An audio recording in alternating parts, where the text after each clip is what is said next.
This award-winning photo from WordPress Photo showing the devastation caused by the 2011 Great Tsunami in Japan after destroying the seawalls along the Tohoku coast gave me the initial inspiration to shoot this project. Nowadays, when you search for Japanese seawalls on the internet, you will find that there are many reports on the internet about the Japanese government rebuilding the seawalls after the Great Tsunami. And there are different opinions about this kind of man-made intervention by the government to change the natural landscape. For example, in a report titled 7 Years After Tsunami, Japanese Live Uneasily with Seawalls, the author of the article demonstrates people's opposition to rebuilding higher seawalls by quoting interviews with local residents in Japan. Examining these interviews allowed me to understand that there are two sides to the construction of seawalls,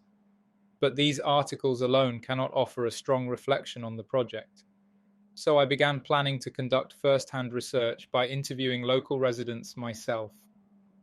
In the article 10 years after the tsunami published by NASA, I learned that Iwate Prefecture was the area most severely affected by the 2011 tsunami,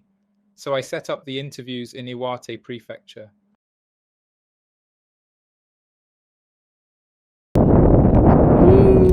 海が見えない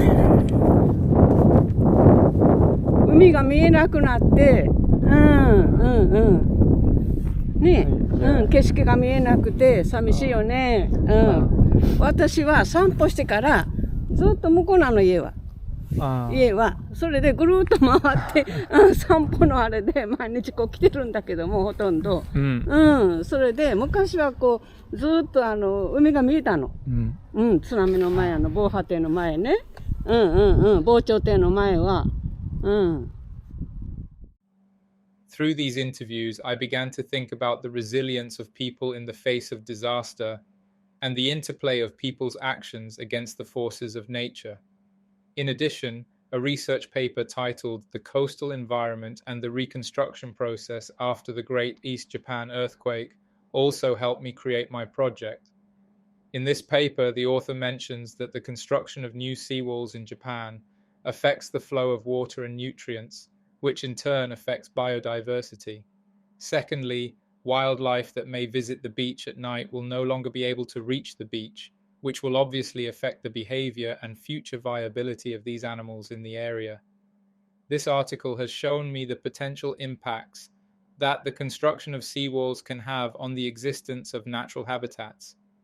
which has led me to focus more on how I can show the tallness of seawalls by photographing them in order to show how they can block people's view and affect the ecology of the habitat. When choosing the final presentation, I researched the world's first fully virtual art museum, VOMA, as well as the virtual digital exhibitions organized by the Smithsonian American Art Museum, which offer a high degree of flexibility in that artworks can be displayed in virtual spaces in innovative ways without the physical constraints of a traditional gallery or museum. And organizing exhibitions virtually eliminates many of the costs associated with physical exhibitions. So, after some research, I decided to use Blender to create a digital gallery. Based on photos of the seawalls I took in Japan, I created a concrete material that will be used for the walls of the digital gallery to simulate the texture and presence of the seawall. Moreover, I used the white noise of the waves as the background music for the virtual gallery, which I wanted to bring the viewers into the life of the community behind the high walls and to enhance the overall visual impact and expressiveness of the project.